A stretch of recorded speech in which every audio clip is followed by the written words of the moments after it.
The line stretched a quarter-mile across cracked desert, men and women fanning themselves with hats, wagons baking under a white July sky. At the end stood a battered ranch gate and a hand-painted sign, "Ice cream, 5 cents." Behind it, a tall, fair-haired man worked a wooden churn, calm as winter. Nobody understood how. 3 months earlier, the whole county had laughed at him. The trouble began the previous winter, the morning Evelyn Cross stood at her gate, watching the stagecoach leave a stranger in the road. He carried 2 trunks and a folded coat, and he looked at her dying ranch the way other men looked at a feast. "You see only what is gone," he said later, surveying her empty sheds. "I see what is here, only waiting." She thought it nonsense. A thing was either useful or it was not. He smiled as though she had missed something. Evelyn Cross had buried her husband 2 winters back, and had been burying the ranch slowly ever since. The Cross spread sat in the high desert south of Prescott, 400 acres of sun-stunned grass, a creek that ran thin by May, and a house whose porch had begun to sag like a tired shoulder. She rose before light, worked until dark, and still the fences leaned and the roof leaked, and the bank in town sent letters she stacked unopened on the kitchen table. She was 38 and proud in the way of people who have learned that pride is sometimes the only thing left unspent. The neighbors offered help she would not take. The cattlemen offered to buy her out at prices that insulted the dead. She thanked them all with the same flat courtesy and sent them down the road. What she needed was a hired man, and good ones were scarce. The ones who came wanted wages she could not pay or drank what little she could. So when the advertisement she had placed in the territorial paper drew a single reply, written in careful, slanting script from a man in San Francisco, willing to work for room, board, and a small share at season's end, she wrote back the same day. His name was Søren Madsen. He had come from Denmark, he wrote, by way of the northern ice trade, and he understood cold storage, carpentry, and animals. Evelyn did not know what the ice trade was and assumed it meant he had worked on ships. She needed sheds rebuilt and a roof patched and 100 other things, and a man who would do them for board was a man she could afford. He arrived in January, when the desert nights bit hard and frost rimed the water troughs by dawn. He was tall, broad through the shoulders, with pale hair and a face that did not seem to know how to hide what it was thinking. He shook her hand firmly and looked around at the frost on the troughs. The ice skinned over the creek's still pools, with an expression close to joy. "This is good," he said. "Colder than I hoped." "It won't last," Evelyn said. "Come June, you'll wish for it back." "Yes," he agreed, still smiling at the ice. "That is exactly what I am counting on." She decided he was strange, set him up in the bunkhouse, and resolved to keep an eye on him. For 3 weeks, he was the best hired man she had ever known. He rehung the barn door, patched the roof, and worked without complaint in cold that drove other men indoors. Then one frigid morning in February, she found him at the creek with a handsaw and a set of iron tongs, cutting the frozen pools into blocks the size of feed crates.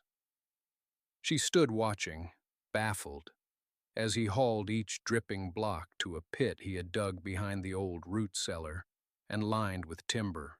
"What in heaven are you doing?" "Saving the winter," he said, lowering a block into the straw. "For when you need it. Need ice. In June. Especially in June." He packed sawdust around the block with the tenderness of a man tucking in a child. "Everyone needs cold most when there is none. so you keep some from when there was plenty." Evelyn told him to stop. She told him the heat would melt it by April, and he would have wasted weeks of good labor digging a hole to bury water in. She had real work that needed doing. Fences down in the south pasture, a windmill that groaned and stuck, a calf with a bad leg, and here was her one hired man playing in the creek like a child making a snow fort. Søren listened to all of it with his maddening patience, and then explained, as if it were the simplest thing in the world, that ice did not melt because the air was warm. Ice melted because heat reached it. Keep the heat away. Bury the cold deep.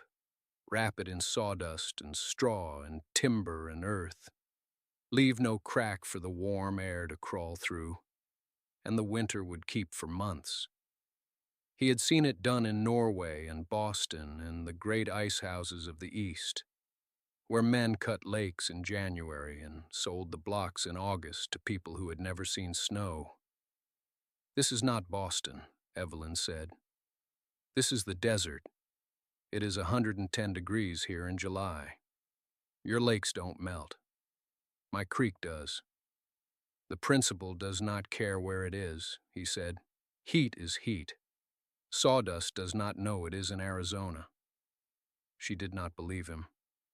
She had lived in this country her whole life, and she knew what the sun did. It cracked leather and split timber and drove the cattle into whatever shade they could find and turned the inside of a closed barn into an oven by noon. Nothing stayed cold here. Nothing. The land would not allow it. But she also needed him. And the truth, which she did not say aloud, was that he did all his real work and more, and only cut ice in the early mornings before the day's labor began, on his own time, eating into his own sleep. She could hardly fault a man for how he spent hours she was not paying for. "It's your time to waste," she said finally, "but when it's a puddle in May, I don't want to hear about it. And you'll fill that hole back in." "Agreed," he said cheerfully. "And when it is not a puddle in May, you will let me make something with it." "Make what?" He only smiled and went back to packing sawdust. She walked off shaking her head, certain she had hired a madman, certain the desert would prove her right by summer. It always did. So she let him dig. Through the rest of February and into March, he built his strange buried house of winter, a pit 12 feet deep behind the root cellar, walls double-timbered, every block of creek ice swaddled in sawdust, and crowned with 2 feet of packed straw and a roof of planks and earth. He worked at it before dawn and after supper, and by the time the last frost lifted from the troughs he had buried, by his own count, near 4 tons of February beneath the ground. Then he closed the pit, sealed its edges with mounded dirt, and did not open it. "Now," he said, brushing off his hands, "we wait and we do not look. Looking lets the heat in." The waiting brought a visitor. Evelyn's niece, a sharp-eyed girl of 11 named Hattie, had been sent from Phoenix to spend the spring after a fever left her thin and quiet. Where Evelyn saw a foolish hole in the ground, Hattie saw a wonder. She trailed Søren through his chores, asking how cold was made and why straw kept it, and whether you could hold winter in your hand. "You can," Søren told her. "We will, in summer." The girl believed him completely, with the whole faith of a child. Evelyn watched the two of them and felt something thaw a little in herself, though she would not have called it that. Word travels in ranch country the way dust does, on every passing wind, and by April the whole valley knew that the Cross Widow's foreign-hired man had buried ice in the ground and meant to keep it through summer. The notion was too good not to share. At the feed store in town, at church, at the Saturday auction, men repeated it to one another and laughed until they had to lean on something. "Buried it," said Amos Detweiler, who ran the largest spread in the county and had twice tried to buy Evelyn out. "Like a dog with a bone. Reckon he'll dig it up in July and find a wet spot and a memory." The laughter did not stay in town. It rode out to the Cross Ranch on the tongues of neighbors who stopped by on invented errands, hoping to see the famous hole. Surin met all of them with the same open friendliness, showed them the mounded earth behind the root cellar, explained his sawdust and his timber and his straw, and watched them ride off chuckling. He did not seem to mind being laughed at. This puzzled Evelyn more than the ice did. She had spent 2 years guarding her dignity like a last coin, and here was a man who spent his as though he had pockets full. "They think you a fool," she told him one evening on the porch. "They are not paying for the ice," he said. "So they may think what they like. In July the thinking will change, or it will not. And either way, the ice does not care." Through the spring he made the ranch better in 100 ways that had nothing to do with the pit. He mended the windmill so it pumped clean and steady, and the south pasture fence stood straight for the first time in years. He doctored the lame calf with a poultice and a patience that surprised her, and the calf walked sound by May. He was, she had to admit, worth twice his board, and the ice was only the strangeness she paid for the rest. But the ice was always there, under everything, a question buried in the yard. Evelyn found herself thinking about it at odd hours. She caught herself, more than once, standing over the mounded dirt as though she could hear the winter ticking away beneath it. She did not believe it would keep, but she had stopped being certain, and the loss of certainty nagged at her like a stone in a boot. May came hot. The creek dropped to a trickle. The grass went from green to gold to brittle straw, and the cattle began their slow drift toward the few shaded draws. Evelyn watched the thermometer on the porch climb past 90 before noon and thought of the 4 tons of February sweating away into mud under the ground. And she said nothing, because she had promised not to look. Hattie could not stand it. The girl had grown stronger through the spring, brown and quick where she had been pale, and the question of the ice was eating her alive. "Can't we just peek?" she begged Surin. "Just lift one board?" "No," he said gently. "A pit is like trust. You cannot keep opening it to check that it is still there. Each time you open it, you let a little summer in, and summer is greedy. We open it once when it matters most. Until then, we believe." "That's hard," said Hattie. "The best things are," he said. By the end of May, the heat had turned mean. The town's wells, drawn low, brought up water gone warm and flat. Milk soured between morning and supper. The butcher in Prescott packed his meat in the last sawdust and pond ice he had hoarded from a shipment. And when that ran out, his shop began to smell, and folks bought their beef the same day they cooked it, or not at all. The whole county settled into the long misery of a desert summer, where the only relief was shade, and shade was not much. Evelyn felt the ranch sliding again. A buyer's letter came, then another, the offers lower each time, circling like patient birds.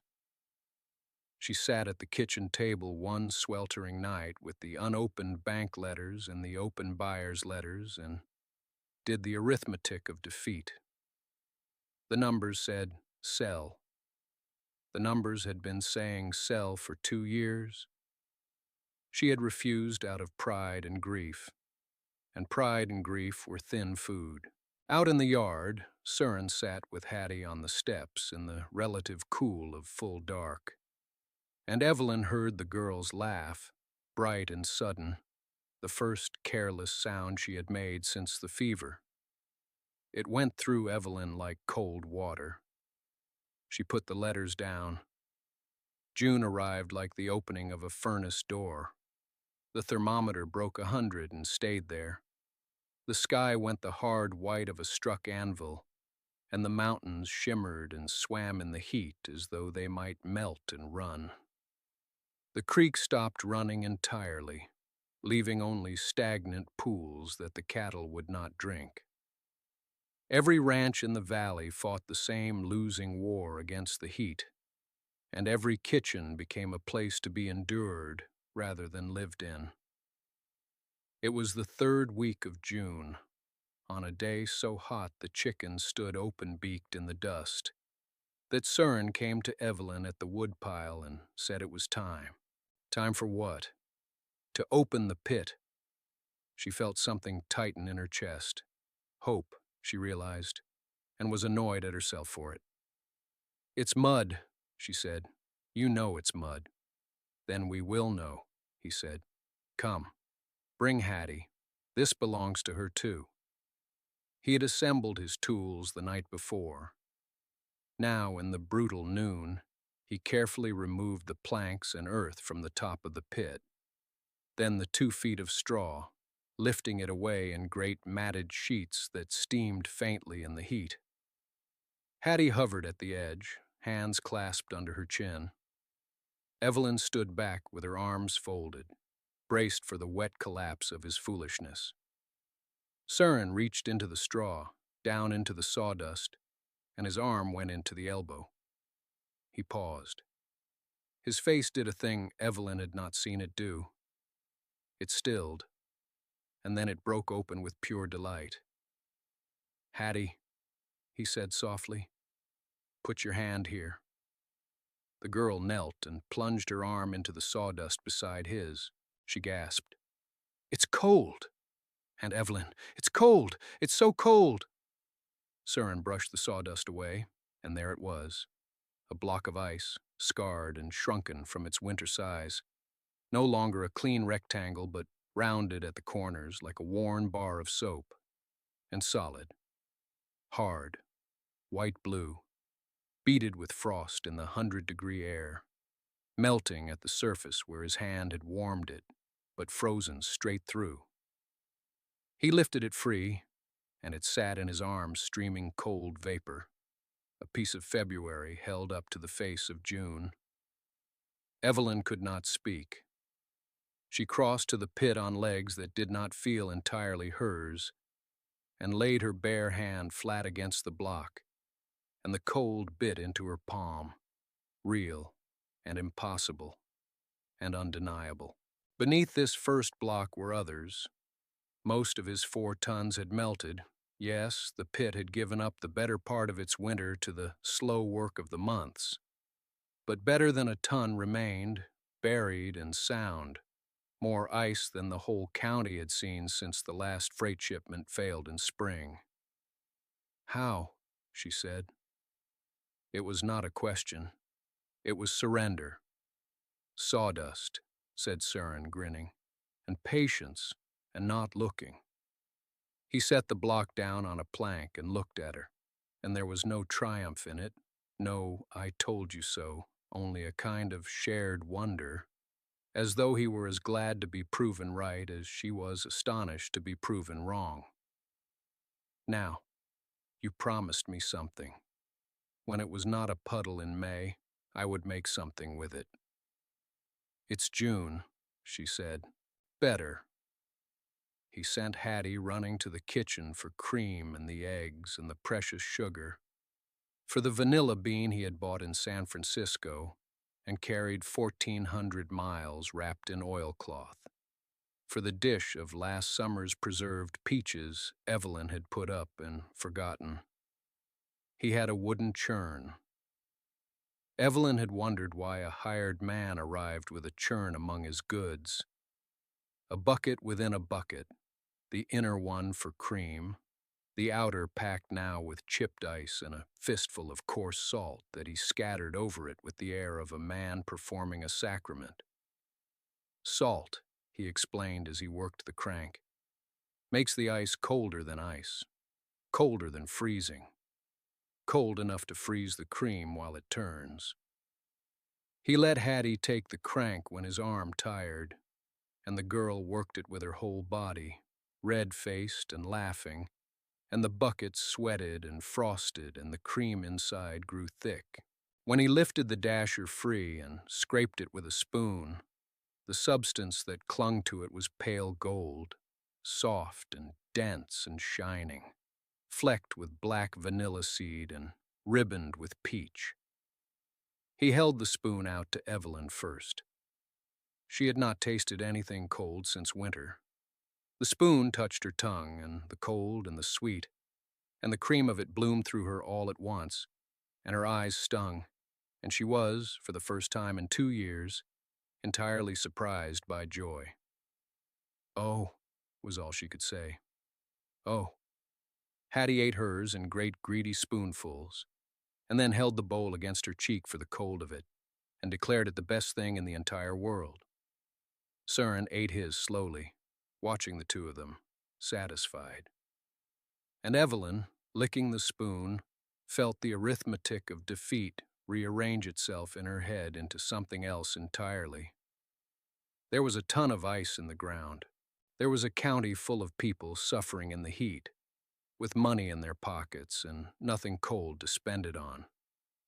There was a churn and cream from her own cows, and a man who knew how to make wonder out of winter. "Søren," she said slowly, "how much could we make?" They opened for business on the first Saturday of July, and the county's laughter curdled into something more complicated. Evelyn had thought it through with the cold practicality that had kept the ranch alive as long as it had. They would not sell the ice. Ice sold was ice gone. A ton vanished in a week. They would sell what the ice could make.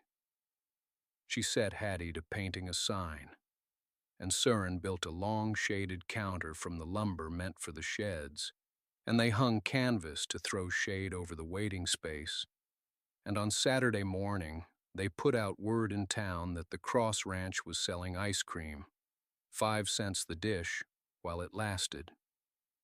Nobody came for the first hour. Then the Detweiler boys rode out, half to mock and half from the irresistible pull of the impossible, and they paid their nickels and tasted it and went silent. And then they rode straight back to town and told everyone. And after that, the road did not empty until dusk. They came in wagons and on horseback and on foot. They came hot and short-tempered and disbelieving, and they left cool and amazed, carrying the memory of cold like a secret. Søren made vanilla and peach from Evelyn's preserves, and a sharp, bright lemon from a crate he had a freighter bring up, and a chocolate so dark and cold it made grown men close their eyes. The nickels piled up in a coffee tin. By the end of the first Saturday, there was more cash money in that tin than the ranch had seen in a season. But the success drew the circling birds in closer. Amos Detweiler came out on the second Saturday. He did not buy ice cream. He stood at the edge of the crowd in his good hat, watching the line and the coffee tin and the look on Evelyn's face. And he did the arithmetic, too, and he did not like the answer. He had offered to buy the Cross Ranch 3 times, each time lower, certain the widow would break before the land did. Now the land was making money, and a broke widow who suddenly had cash was a widow who did not have to sell. He waited until the crowd thinned and then approached the counter with a smile that did not reach his eyes. "Quite a operation, Ms. Cross. Quite a novelty." He let the words sit. "Course, novelties pass. Folks'll tire of it come August. and that hole of yours will be empty by then regardless. He set a card on the counter. When the ice runs out and the bank comes calling, my offer stands. Lower than before, naturally. An operation like this, it raises a man's costs to take on. He tipped his hat and rode off, and the threat hung in the hot air behind him like dust. He was not wrong about the ice. That was the trouble. Evelyn went to Søren that night with the worry plain on her face. He's right about one thing. We've got, what, 1,000 pounds left? Less? We're selling it as fast as we can make the cream. 2 weeks. 3 if we're careful. And then we're a curiosity that closed. And Detweiler buys us for a song, and he'll make sure the price is low enough to sting. Søren was quiet for a long moment, turning his hat in his hands. The ice will run out, he agreed. This year's ice. This year's. There's no other kind. There is next year's. He looked up at her. Evelyn, we have proven it keeps. We have proven they will pay. The mistake is to think the pit was the whole of it. The pit was the seed. He leaned forward, and the porch lamp caught his face, all earnest light. We build a proper ice house, stone foundation, double walls, sawdust packed between, a roof that throws off the sun, 10 times the size of the pit. And next winter, we do not cut one creek. We cut every pool and pond for miles. We fill it to the rafters. We store 30 tons, 40. And we do this not for one summer, but every summer, forever. The desert freezes every winter. The cold is free. We only have to keep it. It was a beautiful vision, and Evelyn wanted to believe it the way she had wanted to believe the pit, and she was just as afraid of being made a fool. Stone and double walls and 40 tons, she said. That's lumber and labor and a winter's wages. That's money we don't have until we've spent the summer we're trying to save. We have the tin, Søren said. The tin is 2 weeks of nickels. It won't build an ice house. It is a beginning. But a beginning was not enough. And the heat would not wait. And Detweiler was not the only trouble. The very success that filled the coffee tin began to strain everything around it. The cows could only give so much cream, and they were giving it in killing heat. Evelyn watched her small herd grow gaunt under the double burden of the drought and the dairy. The sugar and the lemons and the chocolate had to be freighted up from town at prices that climbed as the merchants understood how badly she needed them. And the line of customers, which had seemed a miracle, became its own kind of pressure. Folks who had ridden 2 hours through the heat did not take kindly to being told the day's cream was gone, and a few left angry, and the goodwill that was half the business began, here and there, to fray. Then the well went. It was the ranch's good well, the deep one Søren had fixed. And on the 3rd week of July it began to bring up water cloudy with silt, then slow, then a bare trickle. The drought had drawn the water table down past the well's reach. Without water, there was no washing the churns, no cooling the cows, no household at all. And worse, the melting ice, which they had been catching and reusing as cold water, was suddenly their only clean supply, which meant every dish of ice cream now cost them drinking water they could not spare. Evelyn stood over the failing well in the white noon and felt the old despair rise up familiar as a tide. This was how the desert always won. Not in one blow, but in 100 small thefts, until you had nothing left to lose and were almost grateful to stop fighting. She thought of Detweiler's card on the counter. She thought of how tired she was. Søren found her there. He did not offer false comfort. He looked down the dark throat of the well a long time, and then he said, "In Denmark, when a well fails, we do not curse the well. We go and find where the water went." He fetched a length of rope and a lantern and went down into the well himself, against her sharp objection, and came up filthy and thoughtful and said the well was not dry, only its intake choked with collapsed silt from the drought's shifting ground, and that it could be dug out and recussed, and that he could do it. But it would take 3 days, and every hour of those days he was not making ice cream. 3 days of no income, with the ice melting whether they sold it or not, melting into the ground unused, the most precious thing on the ranch, wasting away while he dug mud. "We can't afford 3 days," Evelyn said. "We cannot afford a ranch with no water," Søren answered. "Choose." She chose. She closed the counter, turned away a wagon of disappointed travelers, watched their dust with a clenched stomach, and for 3 days she hauled mud in a bucket while Søren dug, and Hattie tended what was left of the ice with the seriousness of a temple guard, packing the straw back tight each time they took a block, letting in as little summer as she could. They worked from dark to dark. The coffee tin did not grow. The ice shrank. And on the evening of the 3rd day, when Søren came up out of the well for the last time, and they primed the pump and worked the handle, the water that came was slow, and then steady, and then clean and cold and good, and Hattie cheered, and Evelyn sat down hard in the dirt and laughed until she nearly wept.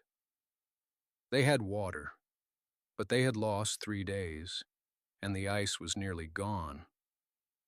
They opened again the next morning and sold through the last of it by noon.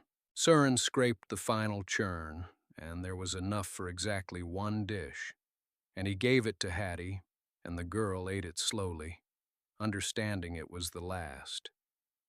Then Søren went to the pit and lifted the straw, and beneath it was sawdust dark with melt, and a single fist-sized lump of ice that crumbled when he touched it, and then nothing. Wet sawdust, the smell of cold gone warm. The winter was spent. He stood over the empty pit, and for the first time since he had come, the light went out of his face. "That is all," he said quietly. "That is all of it. There is no more until the frost comes again." It was September before the offer came that nearly ended things, and it came not from Detweiler but from a banker's letter, polite and final, calling the note. The summer's nickels had carried them further than any season in years, but the well had cost them 3 days and the closed counter, and the freight bills had eaten more than Evelyn let herself count. And when she laid it all out on the kitchen table, the tin, the bills, the note, the numbers came up short. Not by much, but short was short, and the bank did not deal in almost. She sat alone at the table after Hattie had gone to bed. The night was finally cool, the first cool night since spring, the desert giving back at dark what it stole by day. Through the window she could see Søren sitting on the bunkhouse step, looking up at the stars he had crossed an ocean and a continent to sit beneath, and she understood that he could leave. He was a hired man. The season was ending. She could not pay the share she had promised him, could barely pay the note, and a man with his gift for making wonder out of nothing did not have to spend it on a failing ranch, and a proud widow and a borrowed girl. She thought of the empty pit.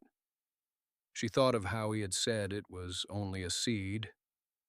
She thought that she had spent 2 years certain the desert would take everything, and that being right was the loneliest thing she knew. In the morning, she found him already at the creek, in the first gray light, with the handsaw and the iron tongs, standing over the thin water and studying the sky like a man reading a letter. "Frost's still 2 months off," she said. "I know. I am planning." He did not turn. "Where the pools are deepest, where the cold sits longest. I am learning the creek so that when winter comes, I am ready in a day, not a week." Now he looked at her. "If I am still here." Evelyn stood very still. Then she said the thing she had never once said to anyone. "Stay, please. I can't do it without you. I don't want to." She told him everything then, standing at the creek in the cold dawn. The note, the numbers, how short they had come, how close the bank was to taking it all. She had never laid her trouble bare before a living soul. She had guarded it like the last coin it was. But she found, telling him, that the weight of it halved as it left her mouth, and that his face as he listened held no pity, only a careful attention, as though she were a well he meant to find the bottom of and dig clear. "How short?" he asked. She told him the figure. He was quiet, doing his own arithmetic, and then he did a thing that astonished her. He went to the bunkhouse and came back with one of the 2 trunks he had carried 1,400 miles, and from beneath the false bottom of it, he took a leather roll, and from the roll a small, surprising stack of banknotes. "The ice trade pays," he said simply. "I worked it 10 years before I came south. I did not spend what I made. I was saving it for a thing worth building." He pressed the roll into her hands. "This is worth building." She tried to refuse. Pride rose in her like a reflex, but he closed her fingers over the notes and held them shut. "It is not charity. I am buying the share you promised me and could not pay, and more. I am buying a part of this place. We will write it down proper, in town, with the lawyer, your name and mine, and we will build the ice house with what is left. Partners. If you will have a fool who buries water." It was enough to clear the note with a little to spare.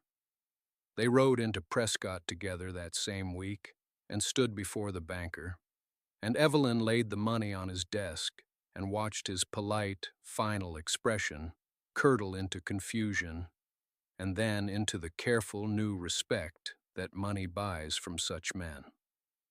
The note was cleared. The ranch was hers, theirs, free of the bank's slow hand. Word of that traveled too.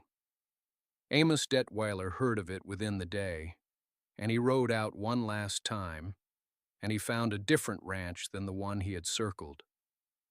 The ice house was already going up behind the root cellar where the pit had been. A real building now, stone-footed, double-walled, framed in the good lumber, rising under Søren's hands and the hands of 2 local men Evelyn could suddenly afford to hire.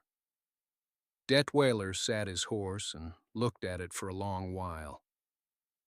"You'll have built a monument to a fad," he said, "but there was less iron in it than before. Folks forget." "Maybe," said Evelyn. She had her hand on the cool stone of the foundation. "But they came back every Saturday all summer, Mr. Detweiler. They drove 2 hours in the heat for a nickel's worth of cold. People don't forget cold, not out here. They'll remember it all winter and want it twice as bad come June." She looked up at him steady. "Your offer's closed. Don't bring it back." He understood then that he had misjudged her, had taken her pride for the brittle kind that breaks, when all along it had been the kind that bends and holds. He touched his hat, and this time the gesture was real, and he rode off and did not come again with papers in his pocket. The ice house was finished by October. It stood square and solid against the coming winter, its double walls waiting to be packed, its deep floor waiting for the cold.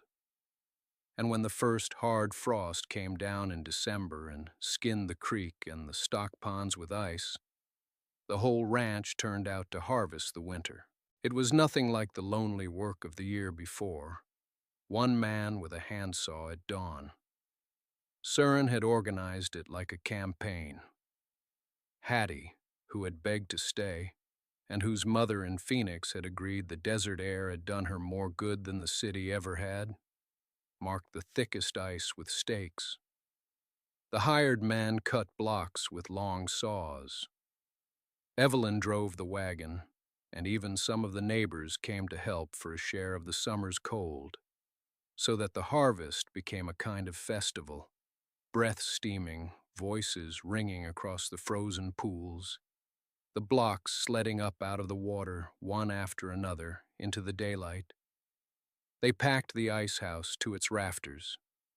40 tons, Søren judged, when the last block was wedged and the last sawdust packed and the heavy door sealed. 40 tons of December, sleeping under straw, waiting for July. And July came, as it always did, like a furnace door thrown open. But this July, the Cross Ranch was ready. The ice house held. The counter opened the first Saturday and did not close, and the line stretched a quarter-mile across the desert, just as it had the summer before, only longer now, for the word had spread to 3 counties. Travelers planned their journeys to pass the Cross Ranch in the heat of the day. Vanilla and peach and lemon and that dark cold chocolate. A new one, too, that Hattie had dreamed up, made with the desert's own wild honey and a little cinnamon, that sold faster than they could churn it. Evelyn stood behind the counter in the canvas shade, taking nickels into the coffee tin. A bigger tin now, and a second one besides. And she watched the impossible, ordinary miracle of it. People stepping out of the killing heat to taste a cold that had no business existing in this country. Their faces opening with the same astonishment hers had on that June day at the pit. She watched Søren work the churn with Hattie cranking beside him, the two of them laughing at something, and she watched the ranch she had nearly buried thrive in the very season that had always been its enemy. She thought of how she had looked at her land 2 years and seen only what was gone. And she thought of the strange, fair-haired man who had stepped off the stage and looked at frost on a water trough and seen, where everyone else saw nothing, the whole bright summer waiting to be kept. The desert had not changed. It was as hot and hard as it had ever been. But she had stopped fighting it and started keeping it, and that had made all the difference. Late on a July evening, the heat finally breaking, the last customer gone down the road with a cool memory. The 3 of them sat on the porch that no longer sagged. Hattie held a dish of the honey cinnamon against her cheek out of habit, though it was long since empty.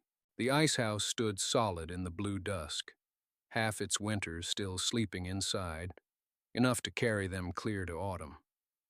Søren handed Evelyn a dish, vanilla, flecked with black seed, cold enough to fog in the warm air. She took it and tasted it and closed her eyes. "Still impossible," she said. "Still here," he answered. And out across the darkening desert, where everyone had said nothing cold could last, the ice house kept its quiet winter and waited for the heat.